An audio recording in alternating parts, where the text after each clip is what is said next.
Hello, everyone. Hello. It's good to see you. We'll get started in about 1 minute once we get folks starting in here. Happy Friday. You should have a chat bar in your stream as well, so please feel free to type in your questions. I'll have a few things I'll be talking about at the beginning, and then I'll be happy to take your questions as we proceed through this. So we'll get started in about 30 seconds or so. I see some folks signing on now.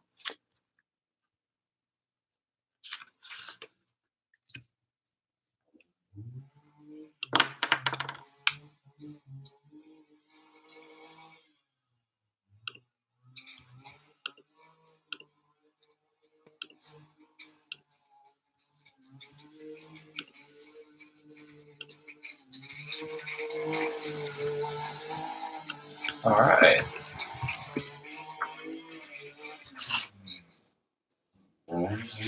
All right, so good morning, everyone. Good morning, good morning. So to start off, it's fantastic to see you guys here, and it's fantastic to have one of these coffee chats again. It's been too long that we've been apart from our parents and from our students, and so we're trying to bring things back online, at least virtually, so that we can connect and get some of your questions answered. And thank you all for saying good morning. It's good to see your names, and for some of you, see your faces again.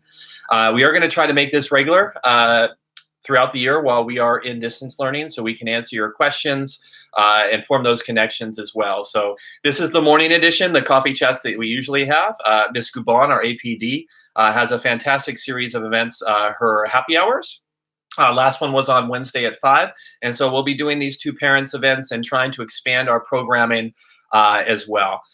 So thank you all for coming on this Friday morning. So as you know, distance learning is in full effect. Students should be attending virtually their classes with their teachers on their schedules. One of the biggest things to know about distance learning has to do with the March 13th grade floor. And this is where we're seeing a lot of questions from students and some parents. So I wanted to take a moment just to talk about that and talk exactly about what the March 13th grade floor is and what it's not. So essentially, all assignments that were assigned and completed up until March 13th, which was the last day before we were released from school and closed, count as part of that March 13th grade floor. And that is the lowest that a student's semester grade can go. So what's the March 13th grade floor is, it has to do with the semester grade, the final grade that will end up on a student's transcript. Now, if there were assignments that were sort of due and turned in before March 13th, but a teacher had not yet graded, those are part of the March 13th grade floor. Now, I really hope at this point, we've been really asking our teachers to make sure that all those assignments are submitted and graded. So I'm hoping that most of that has been completed, or that teachers have communicated with students that we're not going to take these assignments for credits, because that does happen in some situations. Now, the March 13th grade floor is a bit of a challenge when you look at it from a technical perspective for School Loop and for grade books. Basically, what we have to do is we have to figure out a way to honor that March 13th grade floor, but also make sure that students have an opportunity to complete assignments and to raise their grades. So teachers are approaching this in a few different ways. What a lot of teachers are doing is creating a second grade book. And then the original grade book in School Loop sort of memorializes that March 13th grade floor. And then the new grade book is for everything in distance learning. And then at the semester, the teacher may choose to average the two and then put the average, if it's higher, as the semester grade. The teacher may choose to go with, for the semester grade, whichever one is higher, either the grade floor, which we know is the bottom, or the distance learning one. Or the teacher may average them in another way. So what I want to caution you at first is, if you see that your student's grade has gone down because of distance learning, the first thing to check is to check to see if the teacher had created a new grade book. And if that's the case, don't worry. The teacher is just using that to make sure that the new assignments from distance learning don't decrease the student's grades. Now, of course, if you have any specific questions about your student's grade or any assignments or things like that, the best course of action is going to be to have your student or you email the teacher and ask them, what the status of the grade is or what the status of the assignment is. So just know that that March 13th grade floor is solid. That is in place. No semester grades will be lower than what a student had on March 13th, including work that had been done but not yet graded. So just remember that caveat. Now, as far as distance learning, this is a new experience for a lot of our teachers, for almost all of our teachers actually, and for all of our students as well. And so now that we're finishing up the second week, a lot of our teachers are really hitting their strides. They're trying new things, and they're making sure that they're really connecting with their students. But distance learning is not a one-size-fits-all approach. I know a lot of you from our coffee chats before, we've talked about negotiations with our teachers union, and we talked about negotiations with our classified union. And basically, the contract that we have with our teachers governs everything that our teachers and that we do on our campus. And when COVID-19 hit and when the school was closed, we were suddenly in a situation where the contract doesn't have anything to say on a pandemic outbreak, because why would it? This is a completely unprecedented situation. So what the district and ESTA, our teachers union, did is they came up with what's called an MOU, a Memorandum of Understanding. And basically they negotiated of how we're going to approach distance learning. And the agreement is the distance learning plan that we came up with. And so what you have is you have classes that are meeting, once a week for an hour and a half each week. But that meeting can look different. There's not necessarily a one-size-fits-all approach when it comes to distance learning, because we have staff members at different levels of capacity, right? Some of our staff members are excited about this and have really hit the ground running with Zoom and Google Classroom and trying some great things. But as you know, there are some folks that are not as technologically savvy and have really needed some more professional development. And so there's not a requirement that all teachers hold Zoom meetings for their classrooms. It is something that we encourage. We think that face-to-face connection is really important in terms of meeting with students and keeping those relationships solid and keeping those supports there for students. But we know that there are some staff that is just not ready for that, or is a little apprehensive about the stuff we've seen in the news and that we've had some experience with on our campus about Zoom bombing and just inappropriate behavior that can come up either from students or from outside bad actors. And we have been working with staff on putting some safeguards in place to prevent that, but there's still some trepidation there. So know that the expectation for teachers for that 1.5 hour time is that that's supposed to be sort of a self-contained lesson. It can have a Zoom component, but not necessarily. It could also be sort of guided notes that a student follows along. And then the student is able to reach out to the teacher during office hours. So it could look different for each teacher. And then the target in terms of assignments or homework, right? So you have that 1.5 hour class window each week, is then a teacher would give no more than 2.5 hours of homework for the week.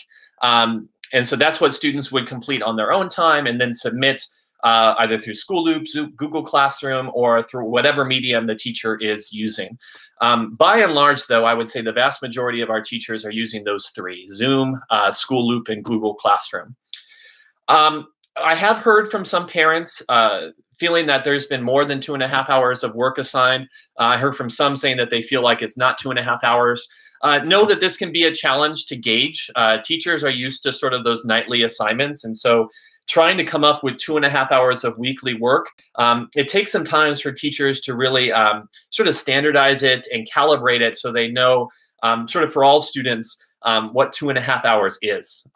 In the classroom, it's a lot easier to differentiate instruction where you can provide some extra work for your superstar students who are higher level, and then provide some sort of scaffolded work for students who are lower level. It's a lot more challenging to do when it's remote and not in the classroom as well. So know that that 1.5 hour class window plus the 2.5 hours a week is our distance learning. Students' grades are able to rise based on the assignments they complete to different levels, right? Teachers still have control over their grading. It's just that March 13th grade floor is sort of the non-negotiable, that grades can't go any lower than that. Moving on, I want to talk a bit about AP exams. I'm not going to talk a lot on this since Ms. Gubon covered a lot of this in her happy hour chat. And we also have all the information online for you. So the College Board, hopefully if you have students in AP classes, you've seen this, you're aware of this. They're not going to be doing in-person testing, for obvious reasons with social distancing. And this is actually nationwide. So this is a big deal for the College Board that they are shifting to this in-home testing. All of the AP exams, with the exception, I believe, of computer science, are going to be 45 minutes in length and administered online at a student's home. So right off the bat, a student is going to need a computer. And I do believe our Chromebooks, the College Board has indicated will work. So for anyone watching, if you or anyone needs a computer, needs a Chromebook to do either distance learning or the AP exam, know that those are available from 12 to 1 to be checked out at Evergreen Valley from the student parking lot. There's no questions asked. If you say you need one, we'll give you one. We just need to know the student's name and ID number. So for AP exams, they are going to be sort of at students' homes, only 45 minutes, only testing on things up until that first week of March. The College Board is aware that instruction has stopped for some places, or they've gone to distance learning. So they're not going to test on things that took place later on in the school year. One of the best places you can go for information about AP and really for anything Evergreen Valley is our website, evhs.schoolloop.com. And then right at the top, you'll see something that says school closure newsletter, sort of up to the minute info. I encourage you to click that and to review it. We have all sorts of resources there in a variety of areas that we have compiled for our families. There's a huge section on advanced placement on AP with information from the College Board, with information if you want a refund, how to go about getting that. We're not going to be able to process refunds from the College Boards until June, but we are going to be able to process refunds if a student doesn't want to take the test. We'll be able to cut that check and mail it in June. We also have information on distance learning. All of our teachers' distance learning syllabi, their green sheets, are housed on our newsletter as well. Internet resources, educational resources, really anything you would want to know about our school closure and what we're doing is on that newsletter. So I definitely encourage you to take a look at that and to check back often. Go ahead and bookmark it because we are updating it pretty consistently. I also want to add, in terms of counseling, one of the questions we get from a lot of our students and a lot of our parents has to do with scheduling, R40s for community colleges, maybe work permits, maybe just questions about sort of their 4-year plan. So the counselors still are working. They're working remote. I encourage students that if you have a question for your counselor to go ahead and email them. Counselors are able to process R40s. That's sort of your first point of contact. And if you take a look on our school closure newsletter, what I was just talking about a moment ago, there are instructions for R40s. So if your student is interested in taking a class at a community college, know that we can still support that and get the paperwork done. Is the first point of contact, or take a look at our newsletter, and all the instructions are there. We're also able to process work permits. We know that with the economic downturn that this pandemic has brought, there's been a substantial impact on a lot of our families. We know some of our parents have lost their jobs, and we know that some of our students are working to help support their families. So we are able to support our students by completing work permits. Reaching out to the counselor is a good way, or going onto that school closure website again on our newsletter. All that information is there. So that's really a one-stop shop, but we can absolutely help with work permits. 2 more items. If you want to start typing any questions you have into the chat, feel free to do that. And I'll start answering them in order. Also want to mention that we do have a free lunch program for all children 0 to 18 in the community from 12 to 1 Monday through Friday at Evergreen Valley in the student parking lot. It's good lunch. If there's lunch ever left over, I will have it. So I will vouch for it and endorse it as being good and tasty and nutritious.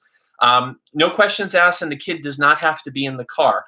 So we have been serving on average about 250 lunches a day since we started this up when we were closed. I want to say we're up close to 3,000 lunches served to our community now. So it's definitely something that we're happy to do. Again, with the economic impact and the fact that we were serving about 400 or so free lunches at Evergreen before we closed, we're really happy that we're able to maintain the service and keep food security there, at least for that 1 meal a day, for the students in our community. And then lastly, I want to give you an update on construction. A lot of you who are regulars to our coffee chat know that we have our bond project for the new student union. That is still continuing. So school construction is considered an essential service. Now, we're not breaking ground on the student union right now or anything like that. That's still about a year away. But a lot of the smaller projects that we're doing in preparation for that have continued, as has the design phase of the student union. And it's actually maybe somewhat of a silver lining that we don't have students in school right now, because a lot of that work has been in the quad. And if you remember, we had closed down parts of campus, and it was a little bit of a choke point for students when they were going from class to class. So this week, actually, they've been working in the parking lots. They've been making those islands with the trees and sort of the lights skinnier so that we can expand the number of lanes in the parking lot. And the idea is that we want to make the parking lot experience better for our students and parents, since we're really going to pivot the front of the campus to be that student parking lot, or to be the front of the campus to be the student parking lot. So we hope to make that a little easier experience for our parents. That's been going on the past couple weeks. Also, the expansion of the walkway and the water line and fire hydrant in the main part of the campus has been proceeding as well as the partition wall project. So know that school construction is an essential service. We're still in the design phase of that, and we anticipate being on our timeline for the construction of the student union, potentially opening up, or potentially having construction start rather, in the summer or fall of 2021. So stay tuned on that. We'll have more updates at future coffee chats. So that's really, I think, the gist of what I wanted to mention just at the start of it. If you want to go ahead and start putting your questions in the chat, I'm going to go ahead and start going through and answering them. The one thing I'm going to ask is know that this is a new experience for everyone, particularly for educators who, all of us throughout our entire careers, were used to teaching students in person and meeting in person. And we also know that just based on the situation that we find ourselves in with the pandemic, things are changing quickly from day to day. And so an answer that may be given now may not necessarily be the same answer that we have in 2 months. And that's particularly true when we're talking about things like graduation, which we know is postponed, that we will have in some way or another, but it's not going to be on June 3rd at San Jose State. So just stay tuned for a lot of it, and just understand that I'll try to give you the best answers that we have with the information today. And that if those answers change, we'll follow up and we'll share those updated answers with you. All right, so I'm going to go through here, and good morning, and thank you to everyone that said good morning. I really appreciate it. I'm going to go through and start answering some of these questions. All right, so we have a question. My student is concerned that with distance learning, teachers sometimes not respond to email and the assignment is still due. Any way you can help with this? So the expectation that we have is that teachers are responding to email during their office hours that they set. For most teachers, that's going to be 11 to 12. Some teachers are adding to this, augmenting it by adding sessions in the evening. Particularly if they have little kids that have their own distance learning, they're adding sessions, maybe at 7 or 8 at night when we know our students are still wide awake for several more hours for them to check in. I would say if the assignment is due, make sure that the student submits the assignment using the instructions that the teacher provided, whether it was to upload it to Google Classroom or School Loop. If you are having persistent issues, though, where your teacher is not responding to email and your student's not sure what to do, feel free to reach out to myself or one of the other administrators, and we can check in and try to troubleshoot and figure out what the issue is in terms of that communication. But by and large, teachers should be responding to email, usually within 24 to 48 hours. That is the expectation. No, that may need to be softened a little. I'm not sure, but for myself, I'm definitely getting way more emails now than before we went to distance learning, just because before I was speaking to so many people on the phone and in person that now basically all communication has gone to email. And I anticipate that that's the same for teachers as well, where folks are just sort of, they have a pile and the pile works down slowly. But feel free to reach out to administration if a teacher is not following up with you. All right, I'm going to keep going down the list here, so feel free to add in more questions. All right, so the question from Mr. Branham. Good morning. Will distance learning prepare students as well as in-person learning for college entrance? How do you think this will impact a student's performance in college later on? That's a really good question, and it's something that a lot of education professionals are frankly concerned about, particularly when it comes to the achievement and opportunity gap, where you have some students that are behind their peers, and we know, from experience that more affluent students are going to do better just in general than sort of students who year after year have been behind a bit. So there's going to be an impact. I mean, there's no ifs, ands, or buts about it. It's going to be nationwide. The analogy that I like to give, and it's not a perfect analogy, but some of you from Coffee Chats know that I'm from California, but I did all of my teaching in New Orleans, Louisiana. After college, I went there after Hurricane Katrina, and I was a social science teacher and department chair down in New Orleans. And it is pretty clear from the data when you look at Hurricane Katrina, you can track it from kids as early as first or second grade in elementary school, onwards through high school. There is going to be a dip. It's going to be more pronounced, I believe, in lower grades. In K through 6, when you're really talking about learning the fundamentals of reading, writing, and math, there is going to be, unfortunately, an impact to student achievement there. What distance learning is really trying to do is to mitigate that impact to the extent possible and to make sure that we have a continuity of instruction. That instruction is still happening even though we can't meet in person. So there's not going to be any replacement for a teacher and a class of students actually in person in the classroom. And we can only mitigate it to the extent possible. Now, the silver lining of this is that all of our students are in the same boat, not just statewide, but really nationwide. I believe we're up to 90% of the countries in shelter in place, with only 8 sort of Midwestern plain states not doing it, and maybe a couple in the South. So in terms of like for like, this is something that's going to impact students across the board in the state as well as in the country. And so it's really important for us that students participate in the distance learning from their teachers to the fullest extent possible. I have told students that my expectation is that they are completing all of the work from their teachers, regardless if they already have an A. Because when they progress to the next level of class, what their teachers are trying to do is to prepare them to be okay for the next level. So if you have a Math 1 class, right, what the Math 1 teacher is really trying to do through their distance learning is to provide them the instruction and the content to prepare them for, Math 2 next year. So even if a student has an A on that March 13th grade floor, my expectation, and I would hope that, and what I would recommend to all of our parents that you set expectations, that they are doing every single last assignment and piece of work that their teachers are giving them. And that's really the best thing that they can do right now to make sure that they're prepared for next year and for college beyond. So thanks for that question. All right, let's see, for free lunch program, if your kids allergic to peanut butter, good luck. Oh, okay, yeah. So how the free lunch program works is we prepare lunches for the average number of cars that we get, or meals that we get a day, which is around 225 to 250 or so. And we will usually have a hot meal ready for about 225 of those meals. And it can be anything from, spicy chicken sandwich, rib sandwich, burrito, pizza. Like I said, it's really good and I eat it. When we run out of those hot meals, though, we do go back to a cold meal. That's sort of our backup, which is peanut butter jelly sandwiches. And of course, there's a vegetable and there's milk and things like that.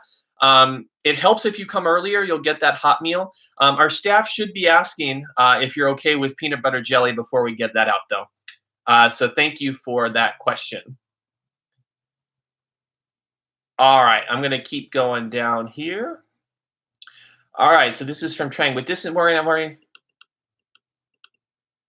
Okay, so I think I answered Mr. Trang Nguyen's question about distance learning, about next year's curriculum. Please, students need to do all that work. Teachers are doing the best they can to get you on track for next year's courses.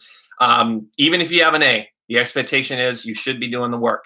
As far as next year course registration, by and large, that has already happened with the counselors before we closed. Students pick their classes for next year. If you have any questions, though, or if you want to change your mind about what classes you're taking next year, go ahead and email the counselor, and the counselor can help you as far as registering for classes for next year or changing your mind. All right, next question. After school is completed, where can students return books? So this is going to be, first of all, great question. Thanks for asking it. This is going to be one of those questions that we're going to have to wait and see on. I think our hope is that by the end of May, some of the shelter-in-place guidelines that we have from the county and from the governor will ease up a bit to allow us to check those books back in some way similar to what we did in the past. Barring that, if the shelter-in-place guidelines are still there, we're going to need to be a little creative on that. It would probably be scheduled by alphabet by last name, where maybe we do a couple letters of the alphabet a day and we put out cones to keep everyone 6 feet apart. So I'm going to say stay tuned as far as textbook pickup. That'll be one that we'll communicate out as we get closer to May 28th. And remember, May 28th is the official last day of school, since after that is considered spring break. So grades, will be due, and the last day of school is going to be May 28th on that. All right. Let me keep going down the questions here. Why are we constructing the student union when programs and counselors are being cut and many student classrooms are still in the portables? All right, good question. And I forgot to add this in my updates at the beginning. So thank you for bringing this up, Mr. Vu, or Miss Vu, not sure. So first, good news. The budget cuts that we have been talking about in our coffee chats for previous years, those were rescinded by the board right before we closed down. Literally, I think it was the day before schools were closed. So what that means is the board voted 5-0 to take away the layoffs that they had previously voted for. So for next year, we will not be losing any staff members due to layoffs. So that is fantastic news. We will be keeping our 7 academic counselors, our 3 student advisors, our activities and athletic directors, our custodians, and all our other support staffs, our parent specialists, Ms. Reyes, all of them we're keeping. So the budget cuts for staff were rescinded. Now we're still going to have a 10% cut to our discretionary budget as a site. So that means that as a site, we're going to have less money to purchase things and to time card teachers and do things like that. But staff is always more important than actual funding. So we're very happy that for the 2021 school year, those layoffs were rescinded. Now, that being said, we still have a structural budget deficit as a district. And of course, the huge economic impact of the coronavirus is going to impact education funding across the country and particularly in California. So I do anticipate that this is going to be a topic that we bring up again. It's not going to be for next school year, potentially for the 21-22 school year. Now, in terms of student union funding vis-a-vis staffing, that's actually a different pot of money. So student union, that comes from a bond that is on the ballot that folks in the Evergreen neighborhood and in the East Side District vote for. So that student union money is bond money. And bond money by law can only be used for construction, can only be used to build things. And when you have those construction bonds that are on the ballot, we can only use them to build stuff. We cannot use them to pay staff or administration or anything like that. That's a common question. So know that we can't transfer sort of money from the bond to staffing. Now, as far as the portable classrooms, one of the things that our school site council, which is elected representatives of students, parents, and staff, they considered potentially adding another classroom building, but you don't want to do that. And the reason why is because we are going to eventually see at Evergreen declining enrollment. So we know that, our feeder schools, our feeder district, Evergreen Unified, Quimby and Shibuya, where most of our students come from, those middle schools, that district is closing elementary schools because of their declining enrollment. So that is going to hit us eventually. And so that's why we're not going to build new classrooms, because we know our enrollment's going to go down, and we're not going to want to have an empty building on campus. When you end up with an empty building on your campus, what happens is a charter school will come in and then set up shop on your campus. And we'd rather stay just as Evergreen. And so our students, I think, deserve a place where they have amenities that come from the student union that's very college-like. And maybe at one of our virtual coffee chats in the future, I'll share some blueprints on that. So thank you for that question. In terms of lunch drop-off, can staff just dump the lunch bag in the car so we don't have to get out? That will expedite it. I'm sorry. Because of social distancing rules, our staff can't put their arms in cars. I know at the beginning we were doing that and staff was placing sort of lunch in the window of the car. But our staff has to protect themselves as well and keep those 6 feet. And it's kind of hard to do that when you're putting an arm in the car. and it's just too risky. And so the directive we've been given is to have folks get out, and then that way you maintain that 6 feet of social distancing that is necessary. All right, so Becky Vu, my son is in the 11th grade now. How can he keep up with materials later in 12th grade that may have been missed due to distance learning? So that's a good question. I would say to make sure that he's doing all the assignments from his distance learning now from his teachers, each and everything possible that he can do from his teachers that is being assigned, go ahead and do that. And if he has time over when that's finished, go to our newsletter and check out that educational resources site.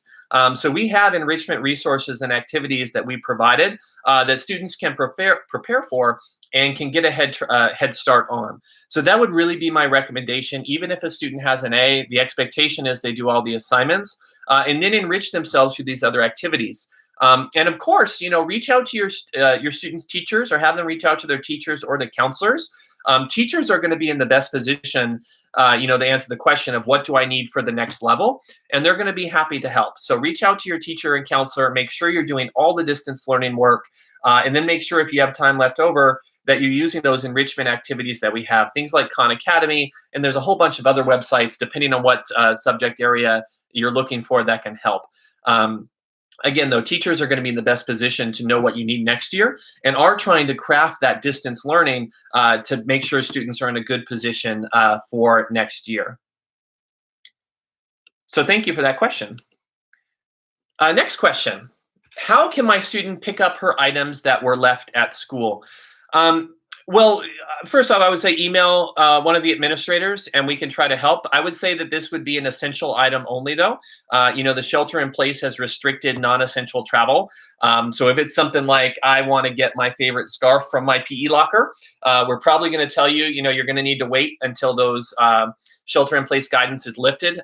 We will have a plan in place to make sure that PE lockers are cleaned out by the end of the school year. Our art department is working on a plan of getting student artwork back to students, given our shelter in place and appropriate social distancing. So if it's an essential item, like, you only got one pair of shoes and you need it to do your PE workout, go ahead and email administration and we can find an appropriate socially distanced way for you to pick it up. If it's not essential, though, that's going to have to hold off. Now, anytime students do come to campus for that, the requirement is that we're all wearing the mask in public. So know that if a student needed to pick something up, that would be expected. But for that, email an administrator if it's an essential item, and we can help. All right. My son was asked to use Adobe Photo. However, we have to pay $50 a month. How does the school offer this for free? Teachers should not be asking students to use anything that requires money to be paid. Feel free to email me or Ms. Guban about that specific situation, and we can try to help. Like I said, a lot of our teachers are at different levels of capacity when it comes to different apps and different online learning programs. And so sometimes there's confusion of what is free and what is not. But no student will be asked to pay money to access instruction. So feel free to send me an email and I can try to help. Next question from Suni Agarwal. I have a question. What about final exams that happened in May? So we are not going to have a traditional final exam schedule this year, either for 9th through 11th graders or for seniors. So don't expect the distance learning for final exams. Now, what teachers can do for final exams, they can still administer some sort of final. Now, there's really not a particularly good way or really solid academically sound way to do exams and quizzes remotely, and ensuring that students sort of don't cheat or copy answers or things like that. So what you will probably see a lot of teachers do is have presentations, portfolios, projects, have those be final exams, in May. And that's probably what you'll see. But we're not going to have traditional paper pencil final exams. It probably will be projects, and there won't be a special schedule. So for that, I would say have your student check in with their teacher, and the teacher will share, what they're going to do on that. All right, next question. When the new school year starts, will you be able to get them? So this one, I feel like I've answered a few times before as far as getting students up to speed for the next school year. Just to sum it up again real fast, do every single assignment that teachers assign on distance learning. They are focused on getting you up to speed for next school year. Part two is access those resources that we have online that you can use for enrichment and to prepare yourself as well. And then thing three is really to reach out to your teachers if you have specific questions. Just remember, though, they are crafting that online learning with an eye to next year to prepare you. But students do have to do it. Don't let your students be complacent if they have an A and not do the assignment and not do their best. The expectation is they're all doing every assignment because that's what we're trying to do to get students ready for next year. All right, Ms. Solis, what is the deadline by which teachers should have all assignments that students turned in March 13th graded and logged? So the deadline for that is going to be Friday, April 17th. So this coming Friday is the end of the marking period for marking period 5. Now, my preference is I've been telling teachers that I want them to have these grades inputted ASAP since we have been on distance learning. And by far, most teachers have done that. There are still a lot of teachers allowing makeup work to be submitted to raise that floor for assignments that were done before March 13th. But the end of marking period 5 is on Friday, a week from today. And so by then, the expectation that's the drop dead deadline of every single assignment that was due before March 13th should be into school loop. Now, there are some cases where, a teacher may have given an assignment before March 13th, and maybe let's say the whole class did very poorly on it. Well, in that case, the teacher may have said, well, I'm going to reteach this lesson and then we'll do the assignment again. But because we closed, maybe the teacher didn't have that opportunity. So if you do see an assignment in school loop where a grade's not been entered, don't necessarily assume that it's because the teacher hasn't graded it yet. The teacher may have chosen not to input that grade because it would have brought everyone's grades down. Now, we are asking teachers to communicate that with their students. Sometimes the message doesn't get along to parents. But any questions on that, reach out to the teacher. But the grading period does end on April 17th. And just like, when we were in session, the expectation is all assignments up to that point are submitted. My preference is, and most teachers do have stuff pre-closure inputted. There's still a few stragglers, I think, in English who had a bunch of essays out that they're still working through it. But Friday, and then grades will be updated a few days after that. All right. Thank you, Ms. Solis. Aishani Shah, hello. Will there be a graduation for the students this year? Yes, there will be a graduation in some form or another. We're looking at a few different options for graduation. Part of it is we just need to wait and see what the shelter-in-place guidelines are going to be when we get to the end of May. Now, I think it's safe to say now that they're not going to be allowing 5,000 person gatherings like we usually would do at San Jose State for our graduation. So it's definitely going to be different. What that looks like, we don't know yet. It could be a virtual graduation. Our activities director, Miss Y, is actually going to participating in a video conference today from one company that's showing us what they have in terms of virtual graduations. We talked about doing a graduation at the drive-in, where maybe one student at a time gets out of their parents' cars and parents are safely in their car and they're watching. Of course, the shelter in place would need to be lifted for that to happen. So there is going to be a graduation in some form or another. Just stay tuned on the details for that. But we absolutely are going to celebrate our fantastic seniors and finish out the school year. And we're also going to try to do something similar for Honors Night. It's just going to be virtual as well, given the situation that we find ourselves in. Hello, Mr. Kleckner. How about AP Computer Science exam? Do you have any information on that? Good morning. Yes, so for AP Computer Science is a little different for that. I don't believe they're going to be doing the 45-minute exam. They instead have little modules I believe they need to submit beforehand. Go ahead and take a look at that newsletter. There's going to be a lot of information on there. Again, evhs.schoolloop.com, and it's that little school closure newsletter button right at the top of the page. If you take a look at that, it will give you information on computer science. It's my understanding, though, they are not going to be doing the 45-minute computer tests like all the other subjects. You're going to need to submit your modules beforehand. Ms. Bhatnagar from Comp Sci, we'll make sure you're up to speed on that, but take a look at that AP section on the school closure newsletter. Thank you for that question. Next question. Do you know if anyone tested positive at EVHS? So we had a lot of rumors in the run up to when we closed that either a student or a staff member or a parent had tested positive for COVID-19. And every time that either I followed up with the parent or one of our other administrators followed up with the parent, it turned out to just be a rumor.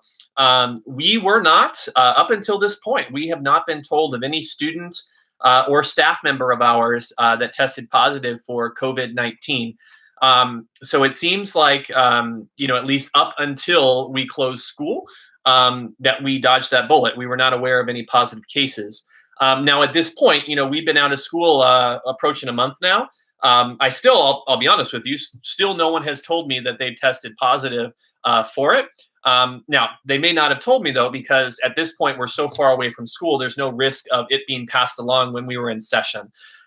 As far as I'm aware, though, we did not have any confirmed cases of COVID-19 up until the point we closed school and after as well. So thank you for that question. Question, you said there's a separate gradebook for distance learning, but we don't see a separate gradebook. Teachers are adding the same. So careful. So thank you for that question. That's a great question. Some teachers are doing separate grade books for distance learning. Some teachers are not, though. And they are, like, if there's a particular assignment that would bring down a student's grade, they will put an E for excuse there to do that.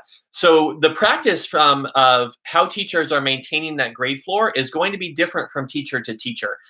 So it's best to communicate with your teacher and see sort of what approach they are taking.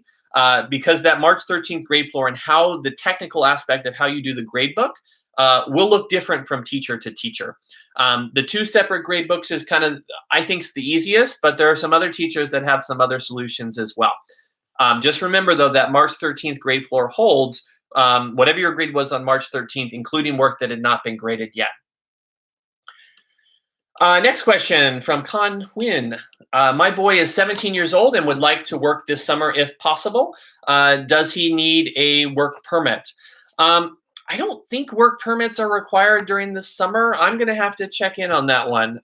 Maybe send me an email with your question or email your students' counselors and we can confirm and I'll follow up.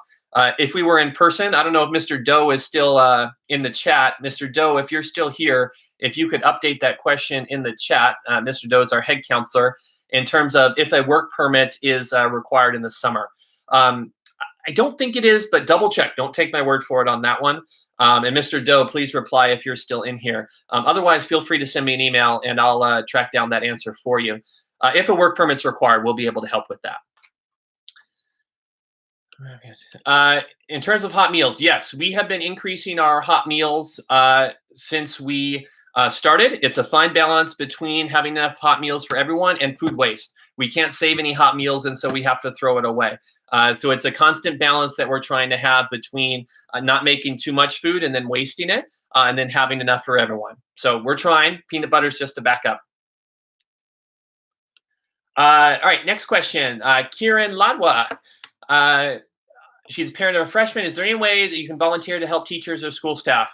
Thank you for the offer. That's very kind.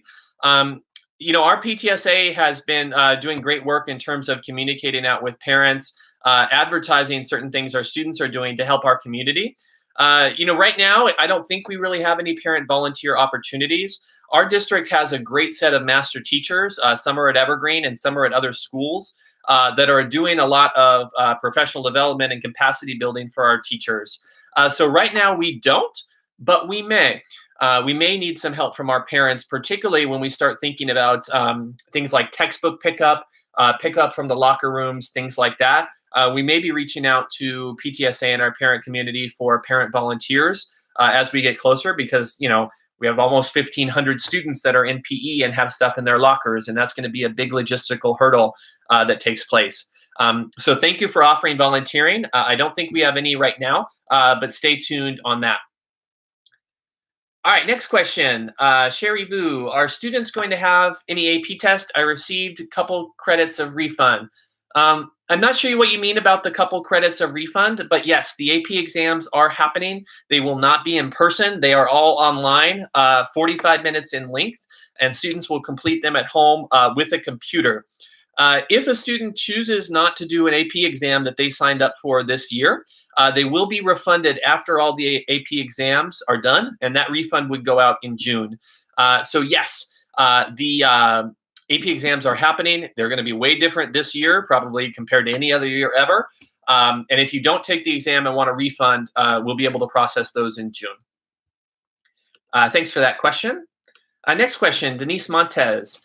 Registration for incoming freshmen, what steps to follow? So we don't have anyone on site for registration because of the shelter in place, and this is for incoming freshman students. What you should do, though, is you are able to use the online system for incoming freshman students. So if you go to evhs.schoolloop.com, right to the right-hand side of our school closure newsletter is a button that is for the class of 2024. My goodness, can you believe it's the class of 2024 is when our incoming freshmen will graduate?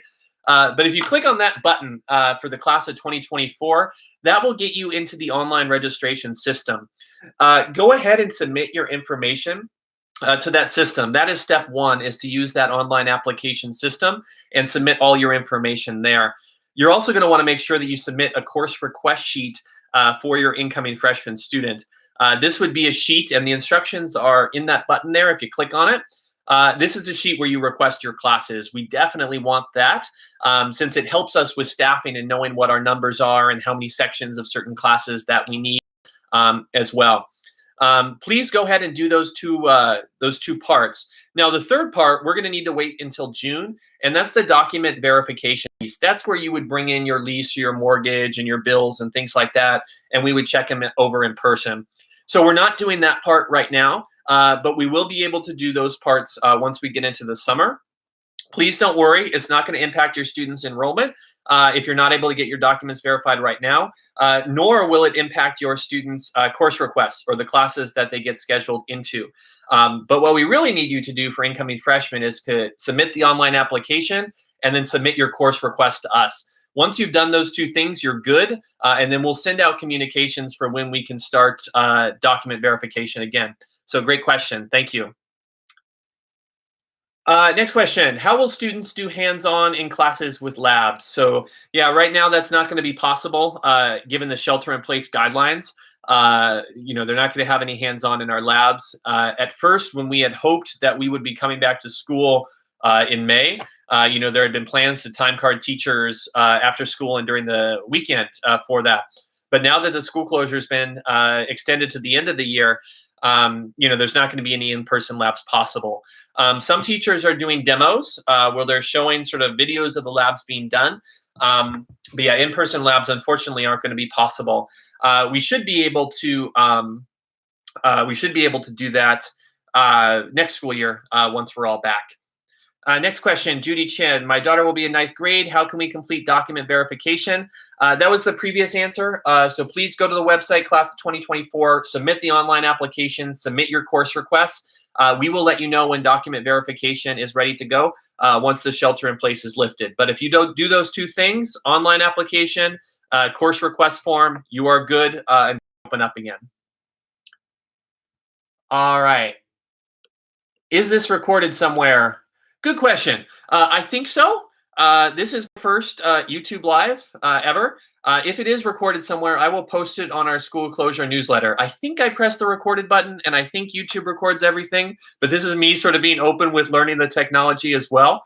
So if it is recorded, I will post it to our school closure newsletter. Sherry Vu, my son is 11th grade. When applications will need to be done and submitted for universities, is counselor going to work with and help student?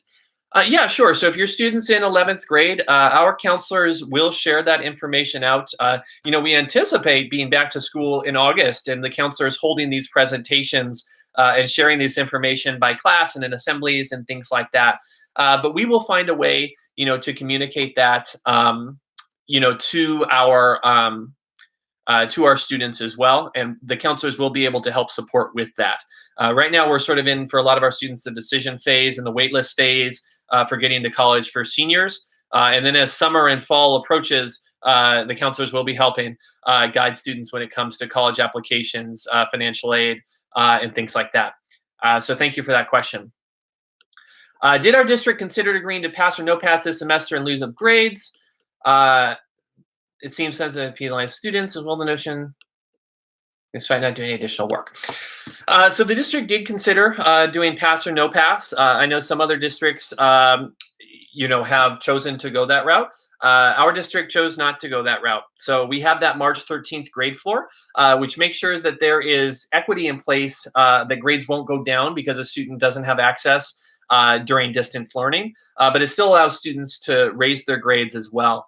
There are a few reasons for this. Allows GPAs to continue to be calculated without any wonky sort of formula or confusion that would come if you suddenly switch a whole semester to pass or fail. Colleges may look at it wonky, private colleges. So I do think the district looked at all options and felt that the March 13th grade floor, was the appropriate one. I will say, like I said, the expectation is that students, if they had an A at March 13th, they should still be doing all the work for their classes. If they don't do the work, they are going to be for a world of hurt when they get to the next level and they haven't done anything for 4 or 5 months next school year. But part of it is we need to think about this for these next few months. We're going to be learning a different way. We're no longer tethered to grades and to points, but a lot of our teachers are really excited that we get to learn for the sake of learning and to experiment and to try new things and to try to help students. And I really want to continue learning and to continue preparing themselves for next year. There are some teachers that are not so comfortable with delivering instruction online. I think with pass fail, though, the concern is that you still potentially could have a student before March 13th who is passing and then either got sick or doesn't have technology or has to work to support their family, and then suddenly they would fail because they can't do the work. And so we would want to avoid that and want to avoid worsening the opportunity gap there. So that's why we're doing the March 13th grade floor. All right. Oops. Thank you all for your fantastic questions. You guys are doing great. Sridhar Halagunda from PTA.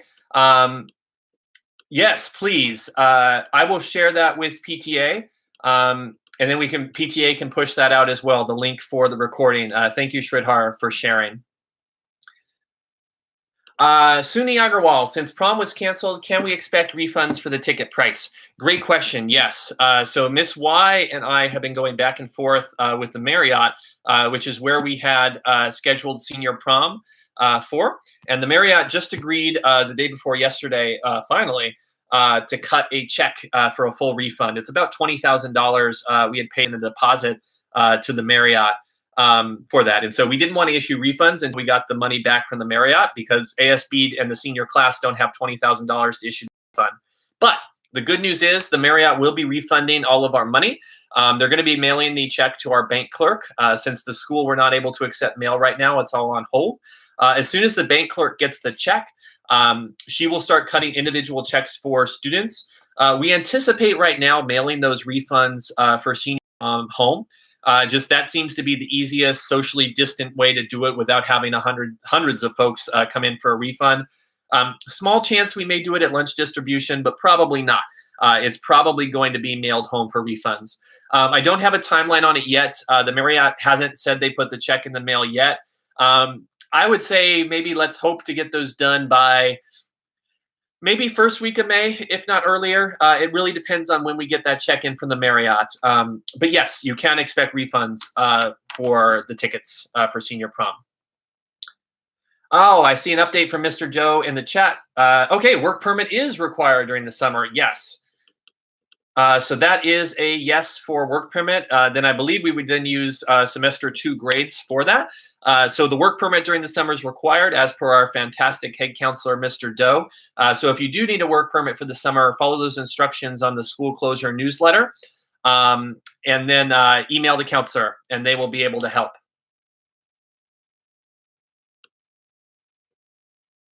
All right, question from Jivan Kamisetti.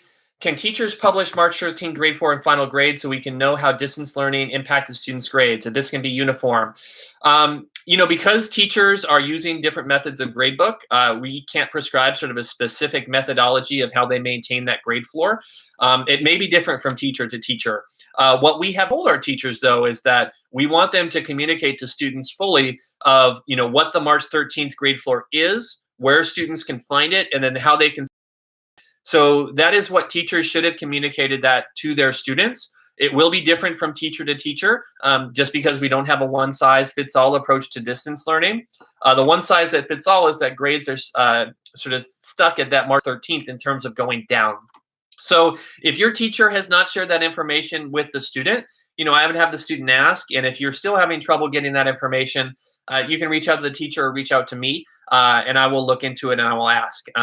Unfortunately, we don't have a one-size-fits-all for gradebook, just because gradebooks in School Loop are kind of complicated, and teachers are at different levels of capacity with that. But the March 13th grade floor applies. Just have your student fill you in, and if you don't know that information, if the teacher hasn't shared it, reach out to me and I will help. All right, so work permit, Conhuyan, that's check our school closure newsletter or reach out to your counselor and they can help out with the work permit. Yahui, two, I'm sorry if I'm butchering everyone's name. Sorry, it's a lot easier in person. Do school staff have enough PPE when they perform their jobs like distributing lunch? Thank you for asking. Yes, all of our staff, when they're distributing lunch, has gloves and masks that they're wearing. And our staff, when we are on campus, we have gloves and masks as well. So we do have enough right now. I do know the district had a supply of N95s and that we had actually prior to this because of the fires that had happened. In past years, we had some N95s. I'm not sure if those are going to be going to the county now that Dr. Cody sent out an alert this week wanting to know about large supplies of PPE. We do have surgical masks, though, and cloth masks are sort of what the CDC is requiring. So we are all good for PPE when it comes to lunch distribution. Thanks for asking. Ms. Solis, will there be summer school classes? Probably not. So we're probably not going to have in-person summer school classes. Maybe. I think it's, this is not an official answer. It's a little early to say for sure. But the answer right now is going to be probably not. What we probably will offer is Cyber High for credit recovery that students can do from home. I can say pretty certainly that we will have Cyber High for credit recovery. We probably will have students taking courses at the community colleges in some way or another, either in person or virtually. For now, though, we probably will not have in-person summer school on campus. It probably will be a combination of Cyber High and maybe some virtual college classes. Now, that being said, we don't have much in-person summer school really at all for Evergreen as a general rule. Most of our summer school, we only have 6 classes in person typically, and they're typically for students who didn't pass, who got a D or an F, who need to make that up. So the impact we think we'll be able to absorb with summer school, or I'm sorry, with Cyber High rather, on that. But that, stay tuned on that one. That's one of those questions that we don't have the full answer to yet. We're going to need to wait and see how things look in terms of the shelter in place in May. Susie Coe, are students expected to log in for every class period if the teacher is holding a virtual meeting? Some teachers are reviewing material to help struggling students, but my child knows her material. The expectation is that students check in during their class period during that time to maintain that connection to their teachers and to make sure that they're submitting any work that is brought up. Now, if the teacher is reviewing work and your student is already good to go and solid on that, then I would think it's okay that after she checks in and makes sure that there's no assignments to be completed and what the homework is, that she can work on another class. But do make sure that you get that contact with the teacher and that you're following the teacher's instructions with that. One of the challenges of distance learning is that it's so hard to differentiate instruction for students who are high and students who are low over distance learning. I would say, definitely check in weekly. And then if it's stuff you already know, check in and have that conversation with the teacher if you need to be there, if you're already good on the stuff that they're reviewing. But do check in. Are there any updates for the class of 2020? Ben asked. So with that, the updates I can give: graduation, it will be held in some form or another, probably virtually, but that's to be determined. So stay tuned for more information about graduation. For our seniors, senior prom has been canceled. There will be refunds being processed in the next few weeks that will probably be mailed to you. Senior honor night, in person at least, has been canceled. We are brainstorming, just like graduation, how we can honor our students for senior honors nights. I do know that the senior class has a really good Google Doc that I believe is posted on our website, on our senior class page, and on that newsletter that has a ton of frequently asked questions. I would take a look there if you have any specific questions as well. For incoming ninth graders, if we already submitted the documents and application in person on registration night, are we all set, or are there any other requirements? Yeah, you are all set. If you had your documents verified by us, if you showed us your bills and things like that, and our staff said that you were good to go, if you turned in your scheduling sheet with your course requests to us, then you should be good. If you need anything else, if we need anything else from you, we will let you know and we'll contact you. Beth, and then I think we're wrapping up with the questions. We're going to wrap up here in the next few minutes. Feel free to post any last questions you have, but thank you everyone for participating. I'm going to keep going with questions. Beth, sorry I joined late. Pull your grade up. Yes, so that is true. So March 13th is the grade floor. So what your grade was on March 13th with work that had been assigned up until then, that was part of the grade floor. So your go down to what it was on March 13th. It can go up though, but it can't go down to what your grade was on March 13th. All right. Well, this has been really fun. I've really liked all your questions, and I've liked talking with all of you. We'll probably try to do this every couple weeks or so, the happy hours and the coffee chats, just to answer your questions and keep these lines of communication open. I think you guys are doing great by staying involved. I do want to ask all parents to please, make sure you're on your students about following the distance learning schedule. Make sure you're on them about completing all that work. It's a lot easier for students to try some funny business with parents and saying that it's not happening. I've spoken to a few parents about that, and like, no, we're learning. So please be on your kids about doing the distance learning work. Our teachers and staff, it's new for us too. So we're learning as we go. I appreciate all of our parent support, and all the offers and well wishes. It's been fantastic. I hope everyone stays safe. Please keep social distancing. Please stay healthy. And I will see you all again in a couple weeks. So thank you all. Bye.